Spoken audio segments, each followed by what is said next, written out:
Bonjour et bienvenue dans Projetez-vous, abordant la gestion de projet sans complexe, cette série de podcasts dédiée au management de projet. Je suis Mervette Mtimet, j'ai plus de 10 ans d'expérience en tant que chef de projet et PMO. Par ailleurs, je suis certifiée Project Management Professionnel et je suis activement bénévole au sein du Project Management Institute France, l'organisme référence en matière de gestion de projet. J'aime transmettre mes connaissances et vous accompagner dans la gestion de vos projets. C'est pour cela que je coach et forme à la gestion de projet et à ses métiers. Une fois par semaine, nous aborderons ensemble dans ce podcast les différentes facettes et toutes les actualités du management. Bonjour à tous et bienvenue dans ce premier épisode de Projetez-vous, abordant la gestion de projet sans complexe, notre podcast sur la gestion de projet. Aujourd'hui, nous allons explorer la notion de la gestion de projet et discuter de son importance. Suivant les définitions des références en la matière, comme le Project Management Institute, qu'on appelle par son sigle PMI, un projet est une entreprise temporaire initiée dans le but de fournir un produit, un service ou un résultat.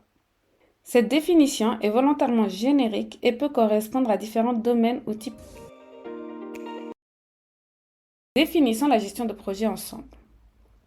Pour mener à bien un projet, il faut une bonne gestion de projet. Je vais essayer ici de vous expliquer ce qu'est la gestion de projet et en quoi cela est important. La gestion de projet est une approche méthodique pour planifier, organiser et contrôler les ressources afin d'atteindre un objectif spécifique, dans des délais et des contraintes données. Elle implique l'utilisation de compétences, de techniques et d'outils spécifiques pour mener à bien un projet avec succès.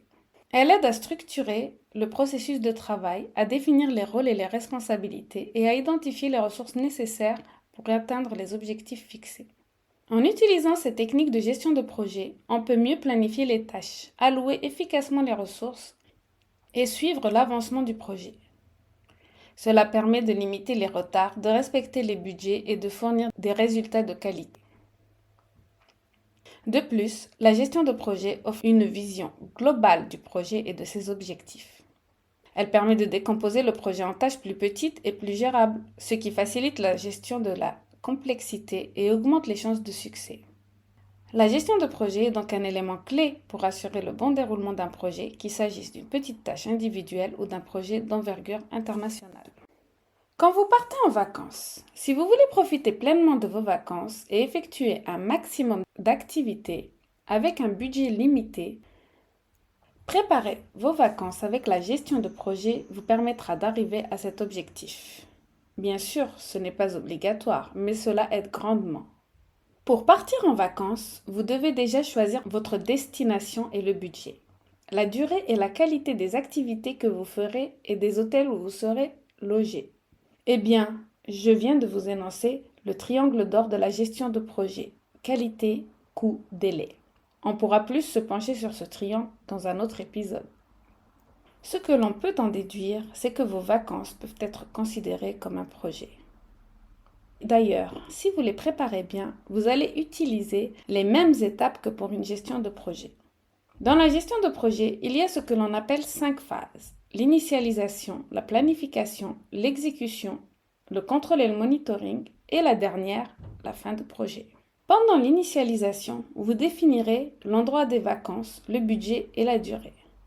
Ensuite, viendra la planification où vous décomposerez toutes les tâches que vous avez besoin d'effectuer avant et pendant les vacances. Puis vous les planifierez pour plus d'efficacité.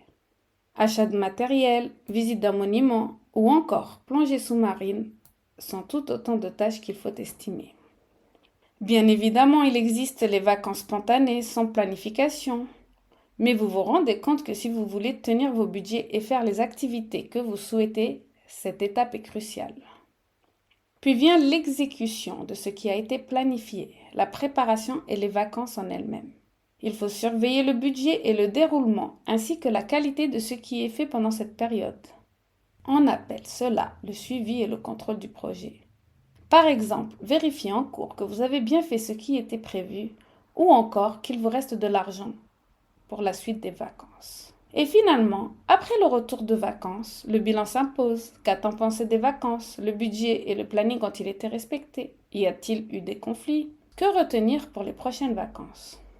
Toutes ces étapes ont largement été identifiées et des processus nécessaires pour chacune d'entre elles ont été définis. Alors pourquoi ne pas profiter de cette capitalisation? Je vous rappelle qu'il existe des projets depuis des millénaires. on peut citer la construction de la muraille de Chine, la construction des pyramides ou encore celle de la Tour Eiffel. Dans d'autres registres, on peut aussi parler du premier voyage dans l'espace. Le PMI, d'ailleurs, répertorie chaque année les 50 projets les plus influents. Vous trouverez le lien pour l'année 2022 dans les infos de l'épisode. Les projets sont vecteurs de changement et pour apporter le maximum de potentiel, ils doivent être menés à bien. Aujourd'hui, le monde va beaucoup plus vite. Il est vital de se transformer et de s'adapter rapidement au changement. Et cela se fait souvent au travers de projets.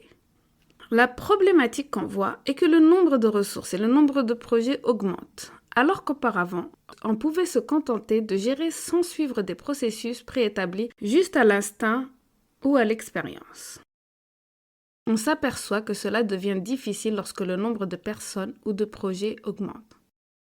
Pour garantir la qualité, contrôler et bien suivre l'ensemble des projets ou des personnes, la gestion de projet répond à un certain nombre de ces besoins. Ce que je veux dire par là, c'est qu'on observe dans un certain nombre d'entreprises, lorsqu'un département voit le nombre de personnes qui le constituent augmenter, un dysfonctionnement. Si le suivi des projets n'est pas assuré, l'alignement avec l'entreprise n'y est plus. Le constat est là. Lorsque l'on cherche des causes, on voit que le nombre de projets et de personnes a drastiquement augmenté. C'est souvent pour une bonne raison. Il y a plus de business, l'entreprise est en développement, elle est en croissance. En revanche, ce qui fonctionnait avant avec 1 ou 2 projets, 5 ou 6 personnes, ne fonctionne plus avec 20, 30 ou 50 personnes et une dizaine de projets. La direction, avant qu'ils savaient rapidement ce qui se passait sur ces projets, n'arrive plus à tous les suivre et a besoin tout de même d'avoir un retour pour s'assurer que c'est toujours aligné avec la stratégie de l'entreprise. On observe alors des dérives sur les projets, des retards, des budgets non maîtrisés, la qualité qui diminue. Le constat est que les personnes en charge des projets n'ont pas les bases de la gestion de projet, du management en général. S'ensuit alors une vague de formation et le recours à des sociétés extérieures pour mettre en place une bonne organisation qui se base sur les principes de la gestion de projet. Cela signifie une mise en place de processus, mais bien avant, une détermination de la méthodologie, la plus adaptée, pour n'en citer que quelques-unes, traditionnelles, agiles, à l'échelle, industrielle. Nous les aborderons dans des prochains épisodes. Aujourd'hui, je souhaite vous sensibiliser à la gestion de projet et vous faire part de mon expérience sur la nécessité de travailler en mode projet. Les directions optent alors pour une gestion de portefeuille avec un format de dashboard KPI. Les KPI sont des indicateurs de performance, reporting adapté, leur permettant au premier coup d'œil de savoir l'état des projets et les alertes. Lorsque la direction prend conscience que pour plus d'efficacité, il faut mettre en place tous les processus de gestion de projet, elle met en place les moyens, emploie des chefs de projet et des PMO certifiés connaissant la gestion de projet. Dans le prochain épisode, nous verrons le rôle du chef de projet. C'est souvent la direction qui initie le changement, même si dans les équipes, certains ont déjà préconisé cela. Pour qu'il se produise ce changement, il faut que ce soit un membre de la direction qui puisse allouer le budget nécessaire pour cela. Dans les équipes, pour les collaborateurs, les experts, les sachants, il faut plus de temps pour leur faire accepter ce changement. L'intérêt de la gestion de projet n'est pas encore connu et cela nécessite beaucoup de sensibilisation, de formation, d'accompagnement à la conduite du changement. La nécessité est ensuite de former les chefs de projet aux principes de la gestion de projet ou d'en recruter, car un chef de projet qui applique sur son projet ces principes a plus de chances de succès et moins de risques de perte d'argent. Le suivi et le contrôle des composantes du projet seront autant d'arguments à une bonne communication envers toutes les personnes impliquées dans le projet que l'on appelle les parties prenantes. D'où c'est d'urgence de bien identifier vos projets et d'appliquer une méthodologie qui vous permettra d'optimiser et de mieux contrôler tous les aspects. Au-delà des entreprises, nous verrons dans de prochains épisodes la maturité de la France et des autres régions du monde en ce qui concerne la gestion de projets. Merci d'avoir suivi ce podcast. Nous avons pu aborder rapidement les premiers concepts de la gestion de projet. Nous avons pu voir que la gestion de projet avait d'énormes avantages et bien appliquée, elle participait à la croissance de l'entreprise et à l'alignement des projets avec les objectifs et la stratégie de l'entreprise. J'irai plus en profondeur sur les concepts de la gestion de projet dans les prochains épisodes.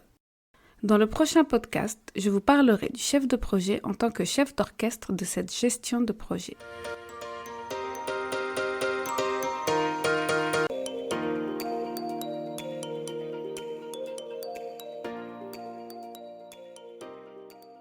La gestion de projet est un domaine passionnant et stimulant, et j'espère que le podcast Projetez-vous vous apportera des connaissances précieuses et des conseils pratiques pour améliorer vos compétences en gestion de projet. Que vous soyez un chef de projet expérimenté ou que vous débutiez dans ce domaine, vous trouverez ici des informations pertinentes et des exemples concrets pour vous guider avec le succès de vos projets. Je vous remercie de vous joindre à moi dans cette aventure passionnante et je vous donne rendez-vous dans le prochain épisode de Projetez-vous abordant la gestion de projets sans complexe. Vous trouverez dans les notes de cet épisode quelques liens intéressants, notamment si vous voulez aller plus loin. N'hésitez pas à me contacter, vous trouverez toutes mes informations sur ce podcast ou sur mon site internet mirvet-timet.com. Je suis également présente sur les réseaux sociaux et j'aime bien échanger sur les sujets liés à la gestion de projet.